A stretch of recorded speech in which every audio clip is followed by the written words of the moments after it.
ராமனா sir, police துறையின் ஓய்வு பெற்ற ஐயா சொல்லிட்டாங்க, ஒரு வழக்கறிஞர். அதாவது திராவிட முன்னேற்ற கழகத்தினுடைய ஆட்சி எப்பெல்லாம் வருகிறதோ ஒரு பாட்டு உண்டு பாருங்க, குன்றத்திலே குமரனுக்கு கொண்டாட்டம் அப்படிங்கிற மாதிரி. திமுக ஆட்சிக்கு வந்தால் சமூக விரோதிகளுக்கு கொண்டாட்டம், ரவுடிகளுக்கு கொண்டாட்டம் அப்படிங்கிற நிலைமையில தான் முதல் நாளைக்கு அம்மா உணவகத்தை அடித்து உடைச்சாங்க பாருங்க திமுக. அதிலிருந்து நடக்கக்கூடிய வன்முறைகளையும் நீங்கள் தொடர்ந்து பார்த்தீங்கன்னா ஒவ்வொரு இடத்துலையும் காவல் நிலையத்தில் புகுந்து வெட்டுறாங்க, ராஜீவ்காந்தி மருத்துவமனையில் புகுந்து வெட்டுறாங்க, இன்றைக்கி கீழ்ப்பாக்கம் மருத்துவமனைக்கு பெருமை சேர்க்கணும்னு வெட்டினாங்களான்னு தெரில.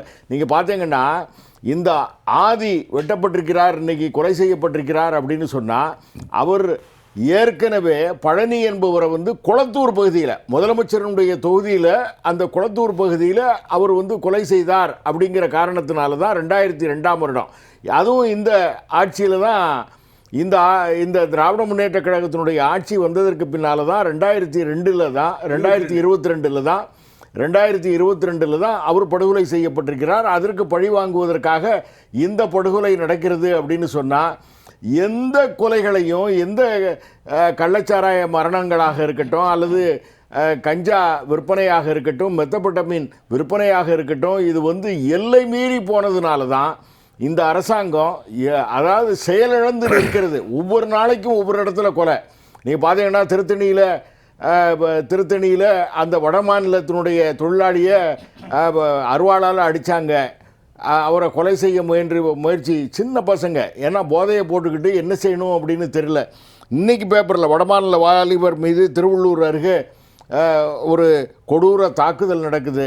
இப்படி ஒவ்வொரு இடத்துலையும் பார்த்தா கேகே நகரில் பர்தா அணிந்து கொண்டு ஒரு செயின் பறிப்பு, அதாவது பெண்கள், அதாவது ஆண்கள் தான் இந்த மாதிரி செயின் பறிப்பு இந்த மாதிரி நடந்துறாங்கன்னா இந்த மாதிரி போலி வேஷங்களை எல்லாம் போட்டுக்கொண்டு அந்த பர்தா அணிந்து கொண்டு இன்றைக்கி செயின் பறிப்பு இந்த மாதிரி வேலைகள் எல்லாம் பெண்களும் கூட நடத்துகிறார்கள் அப்படின்னு சொன்னால் இந்த அரசாங்கம் செயலிழந்து நிற்பது பொதுவாக அந்த சமூக விரோதிகளுக்கு தெரிகிறது.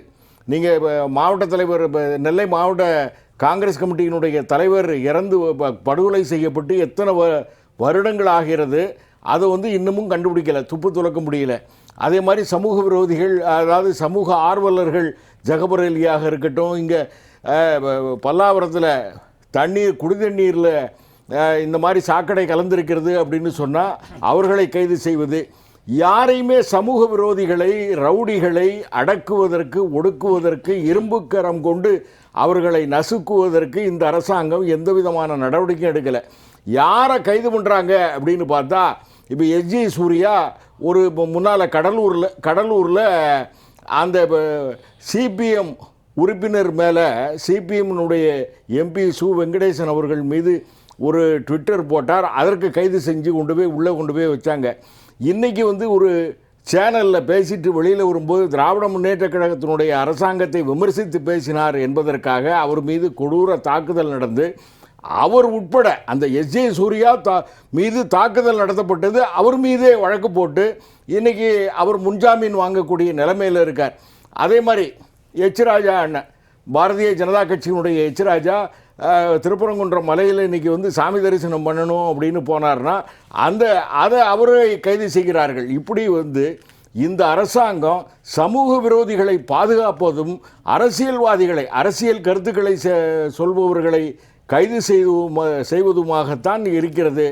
இந்த அரசாங்கம் எல்லா விதங்கள்லேயும் தோல்வியடைந்த அரசாங்கமாக இருக்கிறது. ஒவ்வொரு விதமாக நீங்கள் மணல் கொள்ளையாக இருக்கட்டும், அதில் தோல்வி. கல்குவாரிகள், அடஞ்சாங்குளம், நம்ம நெல்லை மாவட்டத்தில் அடஞ்சாங்குளத்துலேயோ அல்லது எந்த இடமாக இருந்தாலும் கல்குவாரிகள் பிரச்சனையில் லைசன்ஸ் வாங்குவது ஒரு இடத்திற்கு, அவர்கள் வெட்டி எடுப்பது, கனிம வளங்களை சுரண்டுவது வேறு இடத்திற்கு என்ற நிலைமையில தான் இந்த அரசாங்கம் எல்லா இடங்களிலுமே தோல்வியடைந்த அரசாங்கமாக இருக்கிறது. சமூக விரோதிகளை பாதுகாக்கும் என்ற அரசாங்கமாக இருக்கிறது. இந்த அரசாங்கம் போனால்தான் மக்களுக்கு நிம்மதி என்று மக்கள் நினைக்கின்றார்கள். இந்த நம்ம போதைப் பொருளை பற்றி பேசணும்னா நீதிமன்றங்கள் எப்படி இருக்குன்னா, ஐயா சொன்ன மாதிரி தென் மாவட்டங்களில் கன்னியாகுமரி, திருநெல்வேலி, தூத்துக்குடியிலிருந்து ஒரு 10 மாவட்டங்களுக்கு போதைப்பொருள் நீதிமன்றம் என்டிபிஎஸ் கோர்ட் எங்கே இருக்குன்னா மதுரையில் தான் இருக்குது. ஆமாம், இப்போ மதுரையில் தான் இருக்குது. அந்தந்த மாவட்டங்களில் அந்த என்டிபிஎஸ் நீதிமன்றம் இல்லை. இப்போ சென்னை மாவட்டத்தில் நீங்கள் பார்த்தீங்கன்னா சென்னை, திருவள்ளூர், காஞ்சிபுரம், செங்கல்பட்டு இந்த மாவட்டங்களுக்கெல்லாம் சேர்த்து ஒரே நீதிமன்றம் இங்கே சென்னை மாவட்டத்தில் தான் ஹைகோர்ட்டு அந்த வளாகத்தில் இருக்கிறது, இயங்குகிறது. அப்போது ஒரு என்டிபிஎஸ் கோர்ட்டை அந்தந்த மாவட்டங்களில் வைக்காமல் இப்படி ஒரு 10 மாவட்டங்களுக்கு 7 மாவட்டங்களுக்கு ஒரு நீதிமன்றம் அப்படின்னு சொன்னால் அது வந்து செயல்படுத்தவே முடியாது. சாட்சிகளை கொண்டு வர முடியாது. இவங்க இந்த குற்றஞ்சாட்டப்பட்டவர்கள் வந்து வாய்தாக்கு போகலை அப்படின்னு சொன்னால் அதில் வாரண்ட் விழுந்ததுன்னா அந்த காவல்துறை அதிகாரிகள் அதை எக்ஸிக்யூட் பண்ணுறதுல கஷ்டம். இப்போ நடைமுறை சிக்கல்கள்லாம் இருக்குது. அதனால் ஒவ்வொரு மாவட்டங்கள்லையும் அமைக்கணும், அல்லது அந்த மாவட்ட நீதிமன்றங்களோடு அதை இணைக்கக்கூடிய வேலையை செய்யணும். இந்த அரசாங்கத்திற்கு அந்த குற்றங்களை குறைப்பதற்கெல்லாம் எந்த விதமான விருப்பமும் இல்லை, ஒன்றுமே இல்லை. இடைநிலை ஆசிரியர்கள் போராட்டம் நடத்துனாங்கன்னா அதை காவல்துறை அதிகாரி பலார்னு, அதாவது மாணவர்களுக்கு பாடம் சொல்லி கொடுக்கக்கூடிய ஆசிரியரை அடித்து இழுத்து கொண்டு செல்லக்கூடிய பணியை வந்து காவல்துறை செய்கிறது. ஒரு அரசாங்கத்திற்கு ஏவு ஆட்களாக வேலை செய்கிறார்கள். அதே மாதிரி அரசு ஊழியர்கள் போராட்டம் நடத்துனாங்கன்னா அவங்களையெல்லாம் அடித்து இழுத்துட்டு போகிறாங்க. வக்கீல்கள் போராட்டம் நடத்துனாங்கன்னா குண்டா இந்த அடியால் அடிக்கிறாங்க. இப்படி எல்லா துறையினரும் போராட்டம் நடத்தினால் அவர்களை ஒடுக்குவதற்காக தூய்மை பணியாளர்கள் எங்கேயாவது அவங்க இப்போ கார்ப்பரேஷன் ஆஃபீஸ் வாசலில் உண்ணாவிரதம் இருந்தால் ஒரு நீதிமன்றத்தில் யாரையோ காஞ்சிபுரத்தில் ஒருத்தரை வச்சு வழக்கு, அதுக்கும் இந்த சென்னை மாநகரத்துக்கும் சம்மந்தமே இல்லாத ஒருவரை வைத்து வழக்கு போட்டு அவர்களை அப்புறப்படுத்துகிறார்கள். வீட்டில் வச்சு உண்ணாவிரதம் இருந்தாலும் கூட அவர்களை அடித்து இழுத்து கொண்டு போய் எங்கேயாவது நடுரோட்டில் கொண்டு போய் விடுறாங்க. இப்படி பார்வையற்றவர்கள் போராட்டம் நடத்தினா அவர்களையெல்லாம் கொண்டு போய் இங்கே சென்னையில் போராட்டம் நடத்தினா பெரம்பலூர் காட்டுக்குள்ளே கொண்டு போய் விடுறாங்க, திருச்சியில் காட்டுக்குள்ளே கொண்டு போய் விடுறாங்க. இந்த வேலையை செய்யக்கூடிய இந்த அரசாங்கம் இந்த பிரச்சனைகளை தீர்ப்பதற்கு, அதாவது போதைப்பொருள் நடமாட்டத்தை இந்த காவல்துறையை எப்படி பயன்படுத்துகிறாங்கன்னா, அரசுக்கு எதிராக சுண்டு விரலை நீட்டுபவர்களை எல்லாம் அதை சுண்டு விரலை வெட்டக்கூடிய வேலையை இந்த அரசாங்கம் செய்கிறது. அதாவது வெளியிலிருந்து வரக்கூடிய கஞ்சாவோ அல்லது மெத்தப்பட்டமினோ அல்லது மற்ற போதைப் பொருட்களையோ இவர்கள் கட்டுப்படுத்துவதில் இந்த காவல்துறையை இவர்கள் பணிப்பதில்லை. அரசுக்கு எதிராக போராட்டம் நடத்துபவர்களை, யூடியூபர்களை இவர்கள் கைது செய்து கொடுமைப்படுத்துவதற்காகத்தான் இந்த துறையை வைத்திருக்கிறார்கள் என்று தோன்றுகிறது. நீங்கள் பார்த்தீங்கன்னா அதாவது இந்த ஒரு 15-16 வயசு மாணவர்களை, இளைஞர்களை சரியான முறையில் பயன்படுத்த வேண்டும்.